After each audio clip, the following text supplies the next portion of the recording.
Hello dear students, chemistry with Manish Soni YouTube channel में आप सभी का एक बार फिर से स्वागत।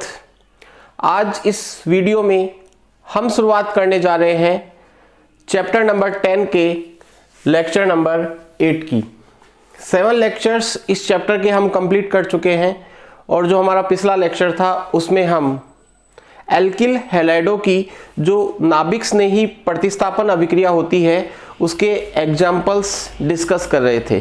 तो एक बार पिछले वीडियो में मैंने आपको जो पढ़ाया था उसको मैं वापस से रिवाइज करवा देता हूं और उसके बाद में आज हम उसको आगे कंटिन्यू करेंगे। तो देखिएगा, हम नाभिक स्नेही प्रतिस्थापन अभिक्रियाओं के उदाहरण पढ़ रहे थे। पहली अभिक्रिया हमने पढ़ी KCN के साथ, यानी इसमें क्या बनता है, साइनाइड बनता है। RX की क्रिया जब KCN के साथ करवाते हैं तो मैंने आपको बताया था KCN एक आयनिक यौगिक होता है जिस कारण से K पे प्लस होता है, साइनाइड के कार्बन पर क्या होता है, माइनस होता है। R पर आंशिक धनावेश, X पर आंशिक ऋणावेश। तो बताओ साइनाइड का कार्बन जो है वो R के ऊपर अटैक करेगा तो बनेगा RC प्लस KX। फिर दूसरी जो रिएक्शन हमने लिखी वो थी AgCN के साथ। AgCN के साथ जब हमने RX की अभिक्रिया लिखी तो मैंने आपको बताया कि AgCN एक सहसंयोजक यौगिक होता है जिस कारण से Ag पे प्लस नहीं होता और साइनाइड के कार्बन पर माइनस नहीं होता। तो साइनाइड का जो नाइट्रोजन परमाणु है वो न्यूक्लियोफिलिक पॉइंट की भांति कार्य करता है क्योंकि उस पर लोन पेयर उपस्थित होता है। तो यहाँ पर अटैक कौन करेगा, नाइट्रोजन, क्योंकि Ag पे प्लस नहीं होता, कार्बन पर माइनस नहीं होता। तो अटैक कौन करता है, नाइट्रोजन अटैक करता है किसके ऊपर, R के ऊपर, क्योंकि R पर आंशिक धनावेश होता है और X पर आंशिक ऋणावेश होता है। तो बनता है आइसोसाइनाइड प्लस AgX। ठीक है। फिर तीसरा एग्जाम्पल हमने लिया KNO2 के साथ अभिक्रिया। KNO2 के साथ जब हम अभिक्रिया करवाते हैं एल्किल हैलाइड की तो एल्किल नाइट्राइट का निर्माण होता है। क्यों? क्योंकि KNO2 जो होता है वो एक आयनिक यौगिक होता है, K पे प्लस होता है और NO2 का जो ऑक्सीजन होता है जो K के साथ जुड़ा हुआ है उसके ऊपर क्या होता है, माइनस होता है। ठीक है। तो RX प्लस KNO2, KNO2 को हम इस प्रकार से लिख सकते हैं KNO2। ठीक है। तो इस पे प्लस और इस पे माइनस, इस पे आंशिक प्लस इस पे आंशिक माइनस। तो अटैक कौन करेगा, ऑक्सीजन करेगा और जो अटैक करता है वो ही जुड़ता है। तो ऑक्सीजन ने अटैक किया तो ऑक्सीजन जुड़ेगा तो RON double bond O plus क्या बन जाएगा, KX बन जाएगा। ठीक है। इसको कहते हैं एल्किल नाइट्राइट। फिर चौथी अभिक्रिया हमने ली AgNO2 के साथ। AgNO2 एक सहसंयोजक यौगिक होता है जिस कारण से Ag पे प्लस नहीं होता और NO2 के ऑक्सीजन पर, जो ऑक्सीजन Ag के साथ जुड़ा हुआ है उस पर माइनस नहीं होता। तो जो नाइट्रोजन है वो अपने लोन पेयर के कारण से नाभिक स्नेही पॉइंट की भांति कार्य करता है, न्यूक्लियोफिलिक पॉइंट की भांति कार्य करता है। तो ऑक्सीजन अटैक करता है,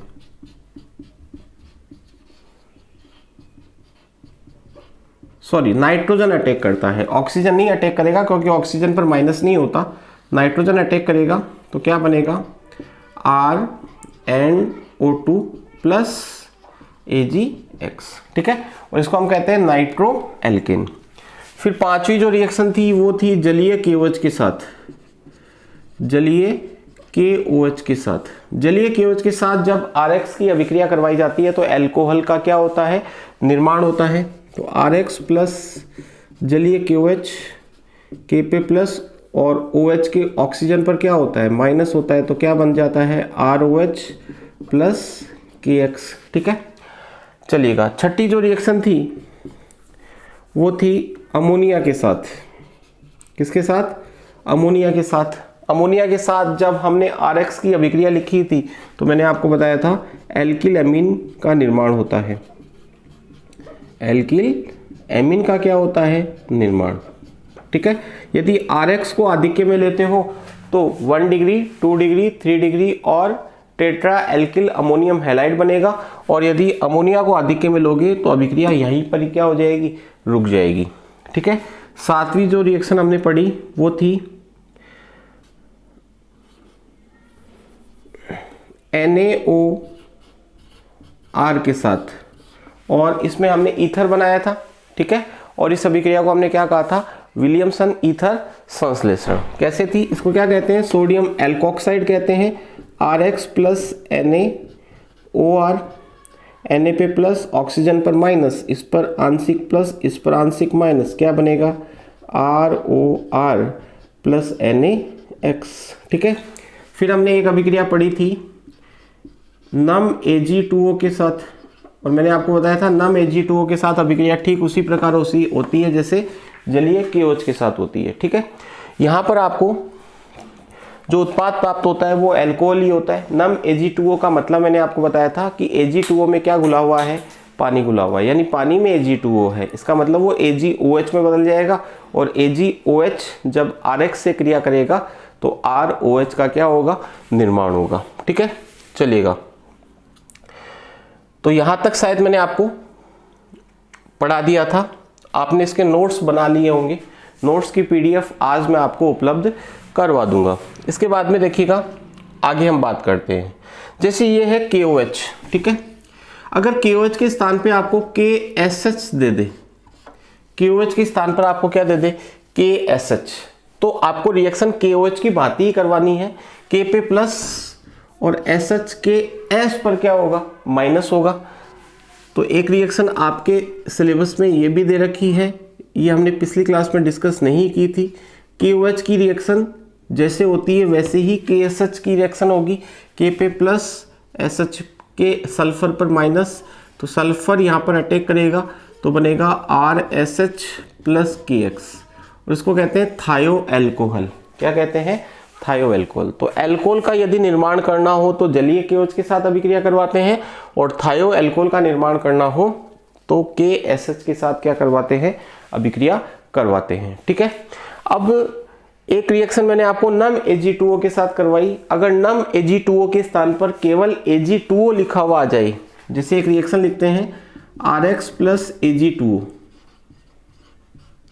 नम Ag2O का मतलब होता है कि Ag2O में पानी है, ठीक है, तो AgOH बन जाएगा और एल्कोहल बनेगा। लेकिन अगर नम Ag2O नहीं है, केवल Ag2O लिखा हुआ है या शुष्क Ag2O लिखा हुआ है, तो यहाँ पर ईथर बनेगा। तो ROR कैसे बना, देखो इसके दो अणु काम में आएंगे। Rx के कितने अणु काम में आएंगे, दो, तो 2 R और 1 ऑक्सीजन, क्या बन गया ROR। और कितने Ag है, 2, और 2 X है, तो बताओ क्या बन जाएगा, 2AgX, ठीक है। तो ये कुछ नाभिक में ही प्रतिस्थापन अभिक्रियाओं के क्या है, उदाहरण है, ठीक है। तो नाभिक से ही प्रतिस्थापन अभिक्रियाओं की जो एग्जाम्पल्स है वो अब अपने क्या हो गए, कंप्लीट हो गए। इसके बाद में जो हमारा अगला टॉपिक है वो है विलोपन अभिक्रिया। मैंने आपको जब एल्किल हैलाइड की नाभिक ने ही प्रतिस्थापन अभिक्रियाओं को शुरू करवाया था, उसके उदाहरणों को शुरू करवाया था, तब बताया था कि एल्किल हैलाइड 4 प्रकार की अभिक्रियाएं प्रदर्शित करते हैं। नंबर 1 नाभिक ने ही प्रतिस्थापन अभिक्रिया, जो उसकी मुख्य अभिक्रिया होती है, जो उनकी अभिलाक्षणिक अभिक्रिया होती है। कैसी अभिक्रिया होती है, अभिलाक्षणिक अभिक्रिया होती है, जो 2 प्रकार की होती है, SN1 अभिक्रिया और SN2 अभिक्रिया, ठीक है। और उसके कुछ एग्जाम्पल्स हमने लिए, ठीक है। एग्जाम्पल्स अभी अभी हमने इसके क्या किए हैं, पूरे किए हैं। दूसरी रिएक्शन थी विलोपन अभिक्रिया, तीसरी थी धातुओं के साथ अभिक्रिया, और चौथी थी अपचयन अभिक्रिया। तो अब हम शुरू करेंगे एल्किल हैलाइडों की जो दूसरी प्रकार की अभिक्रिया है, उसको हम शुरू करेंगे। उसका नाम है विलोपन अभिक्रिया।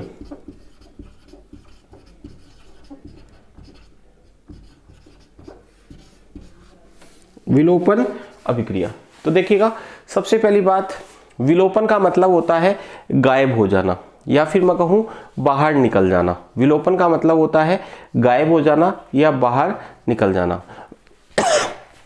विलोपन अभिक्रिया को समझने के लिए सबसे पहले आपको समझना पड़ेगा कि अल्फा कार्बन क्या होता है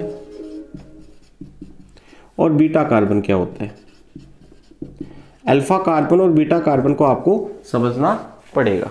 तो देखो जैसे मान लीजिएगा हमारे पास एक कार्बन की चेन है, ठीक है। इस कार्बन की चेन में यहां पर मैंने हैलोजन परमाणु को जोड़ दिया। तो हैलोजन परमाणु जिस कार्बन से जुड़ा होता है वो अल्फा कार्बन होता है। हैलोजन परमाणु जिस कार्बन से जुड़ा होता है वो क्या होता है, अल्फा कार्बन होता है। और अल्फा कार्बन जिस कार्बन से जुड़ा होता है वो बीटा कार्बन होता है। फिर अगला होगा गामा, फिर अगला होगा डेल्टा, ठीक है। इस प्रकार से इनकी नेमिंग की जाती है। हमें सिर्फ अल्फा और बीटा कार्बन का ध्यान रखना है। तो अल्फा कार्बन क्या होता है, वह कार्बन जो हैलोजन परमाणु से जुड़ा होता है उस कार्बन को अल्फा कार्बन कहा जाता है।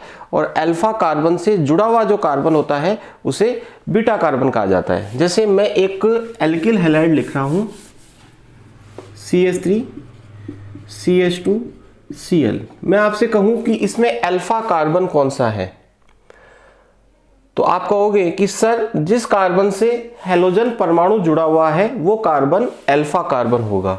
तो बताओ इस कार्बन को हम अल्फा कार्बन बोलेंगे कि नहीं बोलेंगे? बोलेंगे। क्यों? क्योंकि इस कार्बन से क्या जुड़ा हुआ है, हैलोजन परमाणु। और इस कार्बन से ये कार्बन जुड़ा हुआ है, तो बताओ ये क्या हो जाएगा, बीटा कार्बन, ठीक है। एक और एल्किल हैलाइड का फॉर्मूला मैंने लिखा CH3 CH2 CH2 Cl। बताइएगा इसमें अल्फा कार्बन ये है क्या? नहीं। ये क्यों नहीं है? क्योंकि इससे हैलोजन नहीं जुड़ा हुआ। ये भी नहीं है। कौन सा होगा? ये होगा। ये अल्फा कार्बन क्यों है? क्योंकि इससे हैलोजन परमाणु जुड़ा हुआ है। ये क्या होगा, बीटा, और ये क्या होगा, गामा। अगर इसके आगे कार्बन आता है तो उसको क्या बोलेंगे, डेल्टा कार्बन बोलेंगे, ठीक है। जैसे मैंने एक और एल्किल हैलाइड लिया CH3 CH CH3 और इस पर हैलोजन परमाणु मैंने यहाँ पे जोड़ दिया, ठीक है। अब मुझे बताओ अल्फा कार्बन कौन सा होगा? सर ये वाला कार्बन अल्फा होगा। सर ये वाला कार्बन अल्फा क्यों होगा? क्योंकि इस कार्बन से हैलोजन परमाणु जुड़ा हुआ है। और अल्फा कार्बन से जुड़ा हुआ कार्बन क्या कहलाता है, बीटा कार्बन। तो ये कार्बन क्या होगा, बीटा, और ये भी क्या होगा, बीटा। तो इस एल्किल हैलाइड में कितने बीटा कार्बन है, 2। सर इसमें 2 बीटा कार्बन क्यों है? क्योंकि 2 कार्बन ऐसे हैं जो अल्फा कार्बन से जुड़े हुए हैं। तो एक को हम बीटा बोल देते हैं और एक को हम क्या बोल देते हैं, बीटा डेस बोल देते हैं। जैसे मान लिया एक एल्किल हैलाइड और लेता हूँ CH3 CH2 CH Cl CH2 CH3। बताओ इसमें अल्फा कार्बन कौन सा है, ये वाला क्या है, बीटा। ये क्या होगा, बीटा डेस। ये क्या होगा, गामा, और ये क्या होगा, गामा डेस। तो अल्फा और बीटा कार्बन के बारे में आपको ध्यान रखना है। अल्फा कार्बन कौन सा होता है, जिस कार्बन से हैलोजन परमाणु जुड़ा होता है। और अल्फा कार्बन से जो कार्बन जुड़ा होता है उसे हम बीटा कार्बन कहते हैं। और आगे वाले को डेल्टा, और उसके आगे वाले को क्या कहते हैं, डेल्टा उसके आगे वाले को गामा, और उसके आगे वाले को क्या कहते हैं, डेल्टा कहते हैं, ठीक है। अब देखिएगा अल्फा कार्बन पर जो हाइड्रोजन होते हैं उनको अल्फा हाइड्रोजन कहा जाता है। तो बताओ इस कंपाउंड में कितने अल्फा हाइड्रोजन है, 2। वो हाइड्रोजन परमाणु जो अल्फा कार्बन से जुड़े हैं उनको अल्फा हाइड्रोजन परमाणु कहा जाता है। और जो हाइड्रोजन परमाणु बीटा कार्बन से जुड़े हैं उनको बीटा हाइड्रोजन परमाणु कहा जाता है। तो इसमें कितने बीटा हाइड्रोजन है, 3। और इसमें कितने अल्फा हाइड्रोजन है, 2। अल्फा हाइड्रोजन 2 हो गए, बीटा हाइड्रोजन भी कितने हैं, 2। अल्फा हाइड्रोजन 1 है और बीटा हाइड्रोजन कितने हैं, 6 हैं। देख लो 3 ये रहे और 3 ये रहे। तो अल्फा हाइड्रोजन का मतलब जो अल्फा कार्बन से जुड़े हों, और बीटा हाइड्रोजन का मतलब जो बीटा कार्बन से जुड़े हो। और अल्फा कार्बन का मतलब जो कार्बन हैलोजन परमाणु से जुड़ा हो। और बीटा कार्बन का मतलब जो कार्बन परमाणु अल्फा कार्बन परमाणु से क्या हो, जुड़ा हो, ठीक है। तो विलोपन अभिक्रिया को समझने के लिए हमें अल्फा बीटा कार्बनों का, अल्फा बीटा हाइड्रोजनों का, इनका पता होना चाहिए। तो देखो विलोपन अभिक्रिया क्या होती है। विलोपन अभिक्रिया के लिए आवश्यक शर्त है कि एल्किल हैलाइड कुछ इस प्रकार का होना चाहिए कि उसमें बीटा हाइड्रोजन परमाणु उपस्थित हो। बीटा हाइड्रोजन परमाणु क्या हो, उपस्थित। तो इस अभिक्रिया के लिए आवश्यक शर्त है कि एल्किल हैलाइड में बीटा हाइड्रोजन परमाणु उपस्थित होना चाहिए। बीटा हाइड्रोजन परमाणु उपस्थित होना चाहिए। मैंने विलोपन का मतलब बताया, गायब होना या बाहर निकल जाना, ठीक है। तो यदि किसी एल्किल हैलाइड में बीटा हाइड्रोजन परमाणु उपस्थित है, एक या एक से अधिक, कम से कम एक होना चाहिए, तो वो एल्किल हैलाइड विलोपन अभिक्रिया देगा। दूसरी आवश्यक शर्त है कि विलोपन अभिक्रिया के लिए एल्किल हैलाइड के साथ एल्कोहलिक केवच होना चाहिए। एल्कोहलिक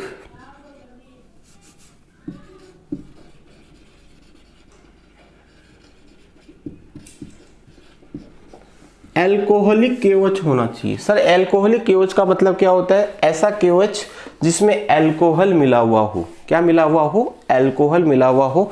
तो इसको हम शॉर्टकट में लिखते हैं ALC। ALC का तो मतलब हो गया एल्कोहलिक और केवच, ठीक है। तो एल्कोहलिक केवच उपस्थित होना चाहिए और एल्किल हैलाइड के पास क्या उपस्थित होना चाहिए? बीटा हाइड्रोजन परमाणु, ठीक है।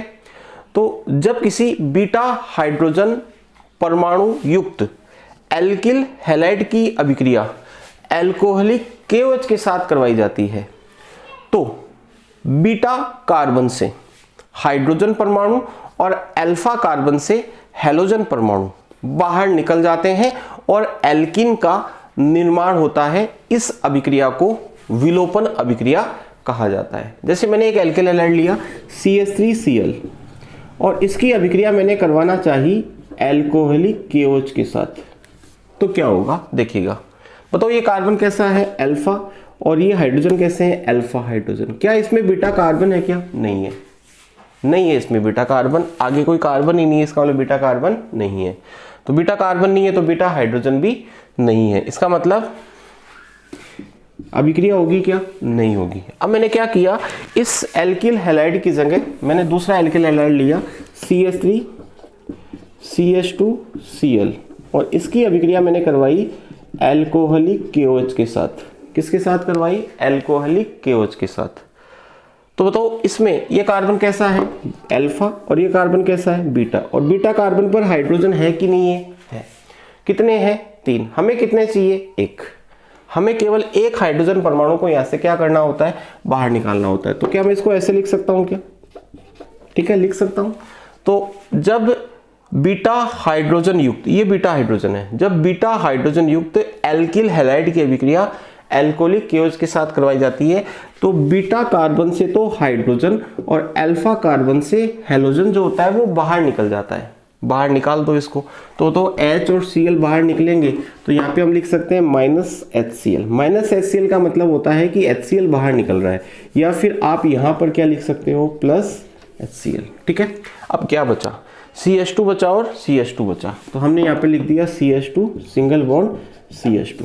क्या कार्बन की संयोजकता पूरी है? क्या नहीं है, कार्बन की संयोजकता पूरी नहीं है। तो संयोजकता को पूरा करने के लिए यहाँ पे हम क्या लगा देते हैं? एक और बंध बना देते हैं। तो यहाँ पर डबल बॉन्ड आ जाएगा। ये देखो, ये सिग्मा बंध है, ये सिग्मा बंध है। तो विलोपन अभिक्रिया में क्या होता है? 2 सिग्मा बंध टूट जाते हैं और एक पाई बंध का क्या होता है? निर्माण होता है। जैसे CH3 CH2 Br लिया और इसकी रिएक्शन करवाइए एल्कोहलिक केओएच के साथ। तो देखो यहाँ से तो हाइड्रोजन निकलेगा और यहाँ से Br निकलेगा, तो क्या निकल जाएगा बताओ? HBr, ठीक है। तो बताओ यहाँ पे डबल बॉन्ड आ जाएगा। जब हाइड्रोजन और यहाँ से Br निकलेगा तो इसकी एक संयोजकता कम हो जाएगी, इसकी भी एक संयोजकता कम हो जाएगी। संयोजकता को पूरा करने के लिए बीच में क्या लगा देंगे? Double bond. तो बताओ क्या बन गई? एल्कीन बन गई, एथीन बन गई, ठीक है। तो इस प्रकार की जो अभिक्रिया होती है उसे हम क्या कहते हैं? विलोपन अभिक्रिया कहते हैं। और इस विलोपन अभिक्रिया में आप देख रहे हो कि हाइड्रोजन भी बाहर निकल रहा है और हैलोजन भी बाहर निकल रहा है। इस कारण से इसको विहाइड्रो हैलोजनीकरण भी कहा जाता है। इसको क्या कहते हैं? विहाइड्रो हैलोजनीकरण। तो विलोपन अभिक्रिया क्या होती है?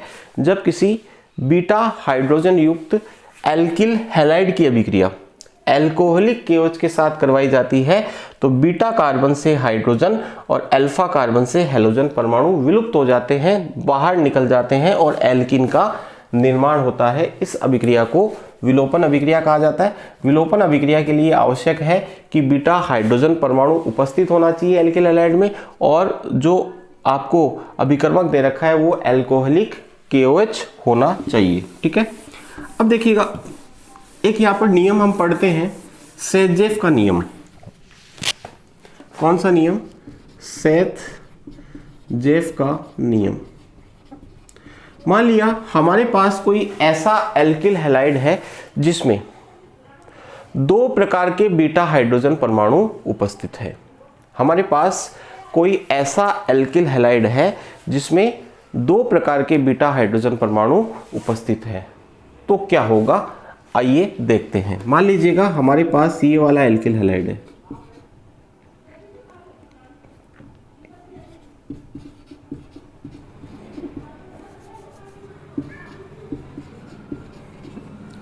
ठीक है, 2 क्लोरोब्यूटेन बोलते हैं इसको, 1 2 3 4 2 क्लोरोब्यूटेन हो गया। बताओ ये कार्बन अल्फा है कि नहीं है, ये क्या है बीटा और ये भी क्या है बीटा, इसको बीटा डेस बोल देते हैं, ठीक है। चलिएगा इसकी रिएक्शन करवाई मैंने एल्कोहलिक KOH के साथ, तो हम कहते हैं कि बीटा कार्बन से हाइड्रोजन निकलता है और अल्फा कार्बन से हैलोजन निकलता है। तो बताओ ये कार्बन भी बीटा है तो इससे भी हाइड्रोजन निकल सकता है, और ये कार्बन भी बीटा है और इससे भी क्या निकल सकता है हाइड्रोजन। यहाँ से हाइड्रोजन निकलेगा तो यहाँ से Cl निकलेगा, तो डबल बॉन्ड यहाँ आएगा। जिन 2 कार्बन के ऊपर से हाइड्रोजन और हैलोजन निकलता है उसके बीच में डबल बॉन्ड आता है, क्योंकि संयोजकता उन दोनों कार्बन की कम होगी, ठीक है। और यदि आप यहाँ से हाइड्रोजन निकालते हो और यहाँ से हैलोजन निकालते हो तो डबल बॉन्ड यहाँ आएगा। तो बताओ 2 प्रकार की एल्कीन बनेगी कि नहीं बनेगी? 2 प्रकार की एल्कीन बनेगी। कौन कौन सी? देखो मैं यहाँ से हाइड्रोजन निकाल रहा हूँ, तो यहाँ से हाइड्रोजन निकालूंगा तो 2 है तो 1 रह जाएगा, ठीक है। और यहाँ से मैंने क्या निकाल दिया Cl, तो Cl हट गया, देखो अब Cl नहीं है ना यहाँ पर, और आगे क्या है CH3। अब जिन 2 कार्बन से हाइड्रोजन और हैलोजन हटे हैं उनके बीच में आपको क्या लगा देना है? डबल बॉन्ड, ठीक है। अब एक प्रकार की एल्कीन और बन सकती है, यहाँ से हाइड्रोजन ना निकल के यहाँ से हाइड्रोजन निकल जाएगी, तो यहाँ से हाइड्रोजन निकलेगा तो बताओ यहाँ डबल बॉन्ड आएगा कि नहीं आएगा? यहाँ पर डबल बॉन्ड आएगा, तो क्या बनेगा? CH3 CH2 CH double bond CH3 CH2, ठीक है। इसको कहते हैं 1 ब्यूटीन और इसको कहते हैं 2 ब्यूटीन, क्योंकि 2 नंबर पे आ रहा है ना डबल बॉन्ड, 2 नंबर पे डबल बॉन्ड आ रहा है, इसको 2 ब्यूटीन कहते हैं। और इसमें 1 नंबर पे डबल बॉन्ड आ रहा है तो इसको क्या कहते हैं? 1 ब्यूटीन कहते हैं, ठीक है। तो सेजेफ का नियम क्या कहता है कि यदि किसी एल्किल हैलाइड की विलोपन अभिक्रिया से 2 प्रकार की एल्कीन बनने की संभावना हो तो वह एल्कीन ज्यादा मात्रा में बनती है जो अधिक प्रतिस्थापी होती है। वह एल्कीन ज्यादा मात्रा में बनती है जो अधिक प्रतिस्थापी होती है। सर अधिक प्रतिस्थापी का हमें कैसे पता चलेगा? तो अधिक प्रतिस्थापी का मतलब होता है जिस पर अधिक संख्या में एल्किल समूह लगे हुए हो। देखो आप इसमें कितने एल्किल समूह लगे हुए हैं? 2। ये एल्कीन हो गई ना, इस पर कितने एल्किल समूह है? 2। और इसमें केवल कितना एल्किल समूह है? 1। यही एल्किल समूह है, उसमें कितने हैं? 2। तो वह एल्कीन ज्यादा मात्रा में बनेगी, यानी मेजर प्रोडक्ट होगी। मेजर का मतलब होता है ज्यादा मात्रा में, जो अधिक क्या होगी? प्रतिस्थापी। ये क्या होगी बताओ? माइनर। और ये नियम क्या कहलाता है? सेजेफ का नियम। तो सेजेफ के नियम के अनुसार यदि किसी एल्किल हैलाइड की विलोपन अभिक्रिया से 2 प्रकार की एल्कीन बनने की संभावना हो तो वह एल्कीन ज्यादा मात्रा में बनती है, मेजर प्रोडक्ट होती है, जो ज्यादा प्रतिस्थापी होती है। इसको समझने के लिए हमने एक एग्जांपल और लिया, CH3 CH2 CH3 CH3 और यहाँ पे लगा दिया Br, और इसकी अभिक्रिया करवाई हमने एल्कोहलिक KOH के साथ। तो देखो इसमें ये कार्बन अल्फा होगा, ये क्या होगा? बीटा, और ये भी क्या होगा? बीटा, तो इसको बीटा डेस बोल देते हैं, ठीक है। चलिएगा ये भी बीटा डेस ही होगा, और ये तो एक जैसे ही कार्बन है, ठीक है। तो ये बीटा डेस, तो ये भी बीटा डेस होगा, क्योंकि ये भी CH3 और ये भी क्या है? CH3 है, तो इसको मैं हटा ही देता हूँ। तो हम इस कार्बन से भी हाइड्रोजन को निकाल सकते हैं, इस कार्बन से भी हाइड्रोजन को निकाल सकते हैं। इस कार्बन से जब हाइड्रोजन निकालोगे तो यहाँ डबल बॉन्ड आएगा, और इस कार्बन से हाइड्रोजन निकालोगे तो यहाँ डबल बॉन्ड आएगा। सर इससे नहीं निकाल सकते क्या? ये और ये तो एक जैसे ही कार्बन है, ये बीटा डेस है, तो ये भी क्या होगा? बीटा डेस होगा। तो मैंने क्या किया, पहले इससे हाइड्रोजन निकाला, तो क्या बनेगा? देखो CH3 CH, यहाँ डबल बॉन्ड आ जाएगा, डबल बॉन्ड CH3 CH3, ठीक है। इसका नाम है 1 2 3 4 2 methyl 2 butene, 2 methyl 2 butene, 2 methyl 2 butene. और यदि आप यहाँ से हाइड्रोजन निकालते हो तो यहाँ से ब्रोमीन निकलेगा, तो यहाँ डबल बॉन्ड आएगा, तो CH3 CH2 CH3 double bond CH2। ठीक है, इसको कहते हैं 2 मेथिल 1 ब्यूटीन। क्यों कहते हैं इसको 2 मेथिल 1 ब्यूटीन? क्योंकि 1 2 3 4, एक नंबर पे डबल बॉन्ड आ रहा है और 2 पे क्या लगा हुआ है? मेथिल। अब देखो इसमें कितने एल्किल समूह हैं? 1 2 और 3। और इसमें कितने एल्किल समूह हैं? 1 और 2। तो ज़्यादा मात्रा में कौन सी एल्कीन बनेगी? जिसमें ज़्यादा एल्किल समूह होंगे। ये नियम कौन सा है? सेल्ज़ियस नियम। तो ये प्रोडक्ट जो होगा वो मेजर होगा, मेजर का मतलब ज़्यादा मात्रा में, और ये प्रोडक्ट क्या होगा? माइनर होगा। ठीक है, तो ये कौन सा नियम है? सेल्ज़ियस नियम। और अभिक्रिया कौन सी है? विलोपन अभिक्रिया। वापिस से सुन लीजिएगा, विलोपन अभिक्रिया के लिए बीटा हाइड्रोजन होना आवश्यक है और एल्कोहलिक KOH होना आवश्यक है।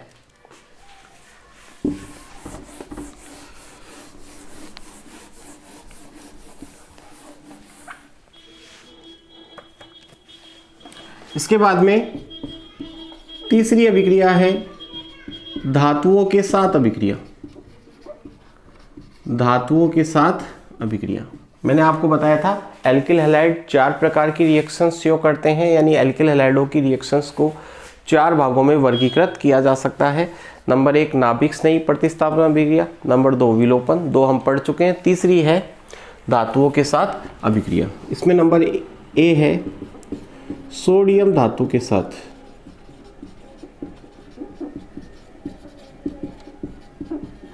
सोडियम धातु के साथ किसकी अभिक्रिया? एल्किल हैलाइड की। और इस अभिक्रिया को वुड्स अभिक्रिया कहा जाता है।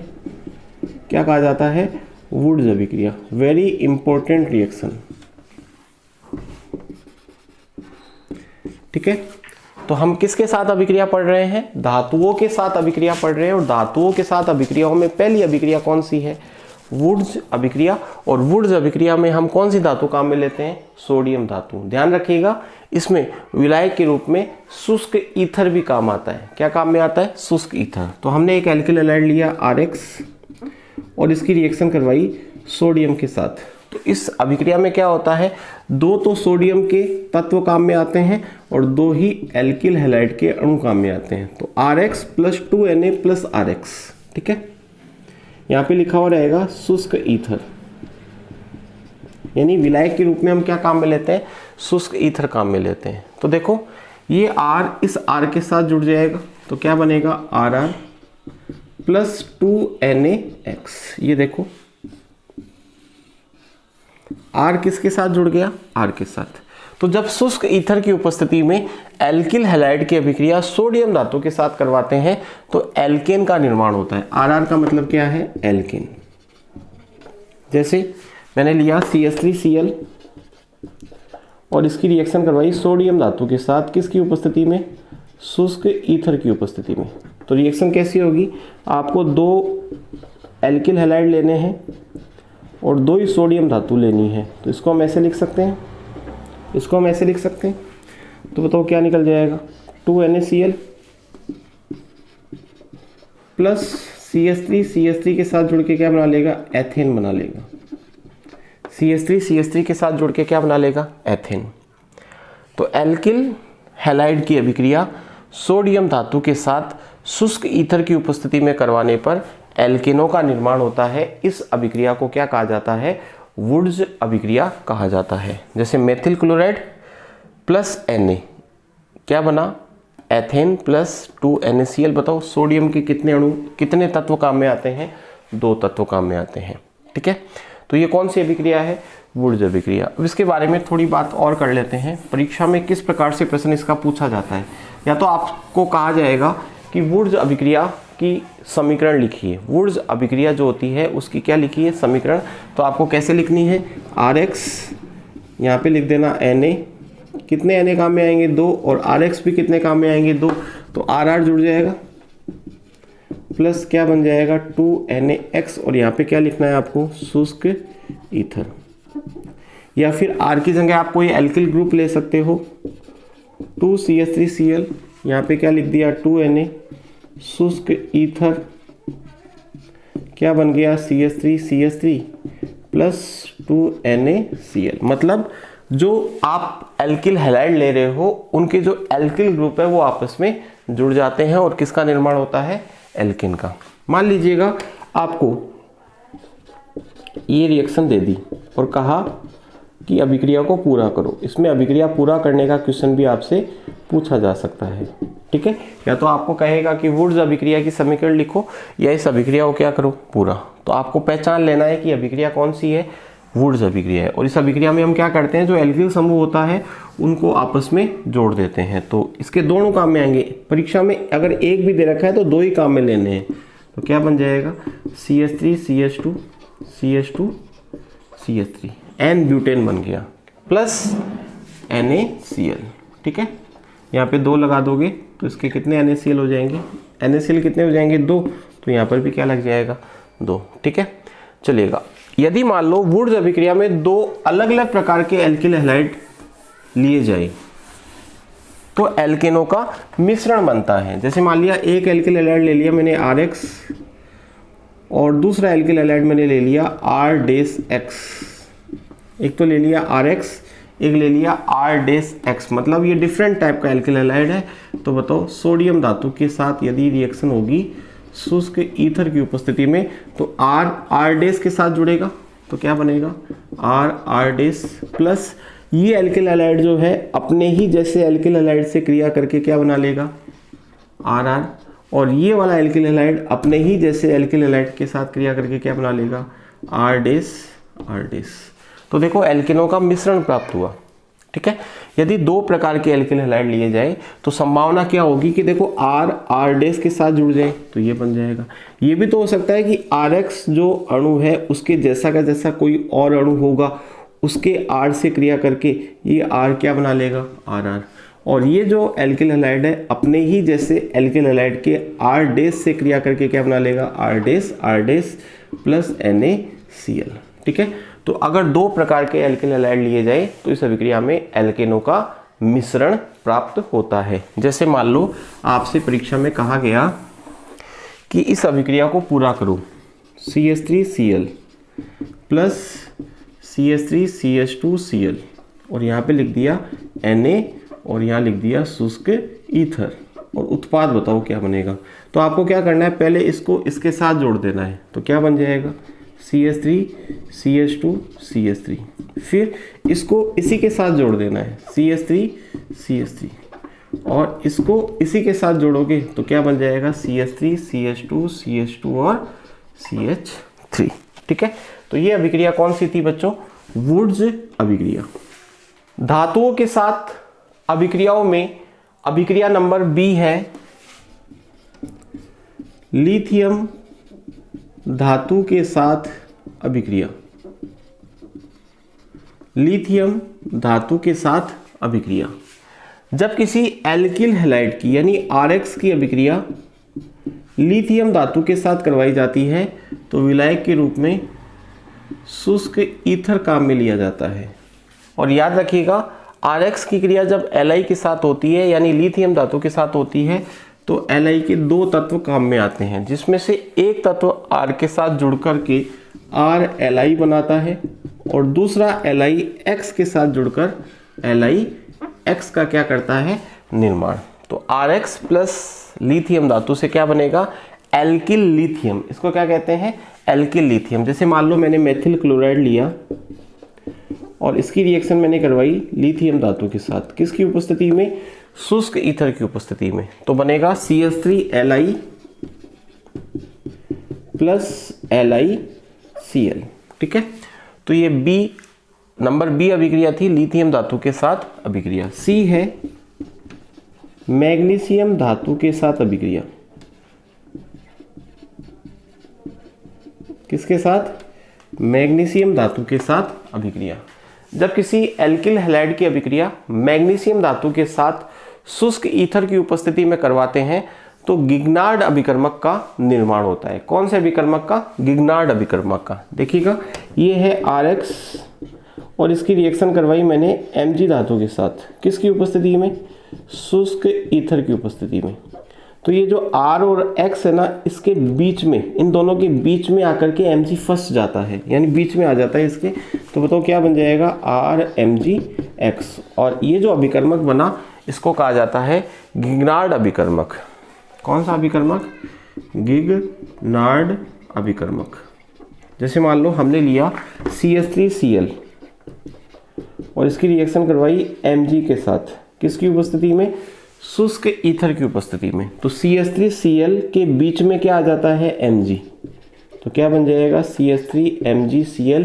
इसको कहते हैं methyl magnesium chloride, alkyl magnesium halide, जिसका सामान्य नाम क्या है, गिगनार्ड अभिकर्मक। ये भी गिगनार्ड अभिकर्मक है और ये भी क्या है, गिगनार्ड अभिकर्मक। ठीक है, तो बताओ धातुओं के साथ हमने कितनी अभिक्रियाएं पढ़ ली, 3 पढ़ ली। पहली सोडियम धातु के साथ शुष्क ईथर की उपस्थिति में, उस अभिक्रिया को क्या कहते हैं, वुड्स अभिक्रिया। दूसरी हमने पढ़ी लिथियम धातु के साथ, ये इतनी इंपॉर्टेंट नहीं है। तीसरी हमने पढ़ी मैग्नीशियम धातु के साथ किसका निर्माण हुआ, गिगनार्ड अभिकर्मक का। अभिक्रिया किसकी उपस्थिति में करवाई जाती है, शुष्क ईथर की उपस्थिति में। इसके बाद में अभिक्रिया नंबर डी, धातुओं के साथ चौथी अभिक्रिया, जिंक धातु के साथ, किसके साथ, जिंक धातु के साथ। ये देखिएगा हमने एक एल्किल हैलाइड लिया CH3CH2Cl, ठीक है, और इसकी रिएक्शन करवाई हमने किसके साथ, जिंक धातु के साथ। तो जब किसी एल्किल हैलाइड की अभिक्रिया जिंक धातु के साथ करवाई जाती है तो फ्रैकलैंड अभिकर्मक बनता है। कौन सा अभिकर्मक बनता है, फ्रैकलैंड। इसमें क्या होता है, इसके 2 अणु काम में लेते हैं। कितने अणु काम में आते हैं, 2। जिंक धातु भी कितने काम में आती है, 2। तो देखो CH3CH2 कितने हो गए, 2 हो गए। CH3CH2 कितने हो गए, 2। ये देखो मैंने 2 बार लिख दिया, CH3CH2 CH3CH2। बीच में फंस जाता है जिंक यहाँ पर, यानी दोनों एल्किल समूह के बीच में कौन सी धातु आ जाती है, जिंक धातु। और ये जो अभिकर्मक बना इसको कहा जाता है फ्रैकलैंड अभिकर्मक। कौन सा अभिकर्मक, फ्रैकलैंड अभिकर्मक। और ये जो जिंक बच गया एक, और यहाँ पर कितने Cl बच गए, 2। दोनों आपस में जुड़ करके किसका निर्माण कर लेते हैं, ZnCl2 का। तो बात आपके समझ में आ गई होगी। जब किसी एल्किल हैलाइड की अभिक्रिया जिंक धातु के साथ करवाते हैं तो एल्किल हैलाइड के जो 2 एल्किल ग्रुप होते हैं उनके बीच में कौन सी धातु आ जाती है, जिंक, और कौन से अभिकर्मक का निर्माण होता है, फ्रैकलैंड अभिकर्मक का। इसके बाद में ई है PbNa मिश्र धातु के साथ अभिक्रिया। PbNa मिश्र धातु के साथ अभिक्रिया। जब किसी एल्किल हैलाइड की अभिक्रिया, जैसे मैंने ले लिया एथिल क्लोराइड की अभिक्रिया PbNa मिश्र धातु के साथ करवाई जाएगी या करवाई जाती है तो टेट्रा एथिल लेड का निर्माण होता है, TeL। किसका निर्माण होता है, टेट्रा एथिल लेड का निर्माण होता है। कैसे होता है, देखो इसके 4 अणु काम में आते हैं, इसके भी 4, ठीक है। तो टेट्रा एथिल लेड बनेगा। टेट्रा एथिल लेड का मतलब C2H5 कितने हैं बताओ, 4 है कि नहीं है। C2H5 कितने हैं, 4, ठीक है। ये मैंने 4 लिख दिए। Pb कितने हैं, 4, तो एक Pb तो यहाँ जुड़ जाता है, तो इसको कहते हैं टेट्रा एथिल लेड। ये देखो C2H5 कितने हैं, 4, तो C2H5 4 हो गए। Pb कितने थे, 4, 4 में से एक तो यहाँ रह जाता है और 3 अलग हो जाते हैं, ठीक है। अब बताओ कितने Na बचे, 4, और Cl भी कितने बचे, 4, तो क्या बन जाएगा, 4 NaCl। और इसको कहते हैं टेट्रा एथिल लेड, और यह अपस्फोटन रोधी के रूप में काम में आता है। अपस्फोटन रोधी का मतलब होता है पेट्रोल में खड़खड़ाहट को कम करने वाला रासायनिक पदार्थ। तो ये बहुत इंपॉर्टेंट रिएक्शन है कि आपसे पूछा जा सकता है कि आप टेट्रा एथिल लेड का निर्माण किस प्रकार करोगे। तो आप कहोगे एथिल क्लोराइड या एथिल ब्रोमाइड की अभिक्रिया PbNa मिश्र धातु के साथ जब करवाई जाती है तो TeL का निर्माण होता है, टेट्रा एथिल लेड, ठीक है, जो पेट्रोल में खड़खड़ाहट को दूर करने के लिए उपयोग किया जाता है, और इसे हम क्या कहते हैं, अपस्फोटन रोधी कहते हैं, ठीक है। इसके बाद में एल्किल हैलाइडों की अभिक्रियाओं में अंतिम अभिक्रिया है अपचयन अभिक्रिया। क्या है, अपचयन अभिक्रिया।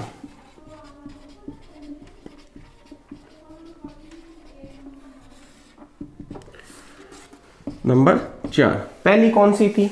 नाभिक स्नेही प्रतिस्थापन अभिक्रिया, दूसरी थी विलोपन अभिक्रिया, तीसरी थी धातुओं के साथ अभिक्रिया। धातुओं के साथ अभिक्रियाओं में हमने 4-5 अभिक्रियाएं पढ़ी और चौथी अभिक्रिया है अपचयन अभिक्रिया। अपचयन अभिक्रिया में हम एल्किल हैलाइड का अपचयन करवाते हैं। तो हमने लिया RX और अपचयन करवाने के लिए हम लेंगे हाइड्रोजन। ठीक है, तो RX प्लस 2 हाइड्रोजन लिए जाते हैं। एक हाइड्रोजन तो R के साथ जुड़ जाता है, तो क्या बन जाता है RH, और दूसरा हाइड्रोजन X के साथ जुड़ कर क्या बनाता है HX। और यहाँ पे हम क्या लेते हैं? अपचायक लेते हैं। और अपचायक के रूप में या तो लोगे आप Na प्लस C2H5OH, या आप लोगे जिंक प्लस सांद्र HCl, या आप लोगे lithium aluminium hydride, lithium aluminium hydride, या आप लोगे लाल फॉस्फोरस प्लस HI। ठीक है, तो जब किसी एल्किल हैलाइड का अपचयन करवाया जाता है, और अपचयन किसके द्वारा करवाया जाएगा? अपचायक के द्वारा। अपचायक क्या क्या हो सकता है? Na प्लस C2H5OH हो सकता है, जिंक प्लस सांद्र HCl हो सकता है, लिथियम एल्यूमिनियम हाइड्राइड हो सकता है, लाल फॉस्फोरस प्लस HI हो सकता है। तो जब अपचायक के द्वारा इसका अपचयन करवाया जाता है तो X तो हट जाता है और उसके स्थान पे क्या लग जाता है? H, और HX बाहर निकल जाता है। जैसे मान लो आपको ये अभिक्रिया दे दी जाए कि इस अभिक्रिया को पूरा करो, तो आपको क्या करना है? जैसे ये दिखाई दे तो 2 H ले लेने हैं। एक H CH3 के साथ जुड़ के क्या बनाएगा? CH4, और दूसरा HCl के साथ जुड़ के क्या बना लेगा? HCl। ठीक है, तो इसके साथ ही एल्किल हैलाइडों की जो रासायनिक अभिक्रियाएं हैं वो कंप्लीट होती हैं। ठीक है, और एल्किल हैलाइड वाला जो पोर्शन है वो भी क्या होता है? कंप्लीट होता है। आप वीडियो को देख करके भी नोट्स बना सकते हैं, और जो PDF मैं आपको उपलब्ध करवाऊंगा, मोस्ट प्रोबेबली मैं आपको करवाऊंगा, हो सकता है किसी कारण से ना करवा पाऊँ। अगर नहीं करवा पाता हूँ तो आपको, ठीक है, वीडियो को पॉज करते हुए आप नोट्स मेरे साथ में जब मैं पढ़ाता हूँ उस वक्त आप बना सकते हैं। ठीक है, तो आज के इस वीडियो को हम यहीं समाप्त करते हैं। अगले वीडियो में हम पढ़ेंगे डाईहैलाइड। डाईहैलाइड क्या होते हैं और उनकी केमिकल रिएक्शंस और उनको बनाने की विधियाँ।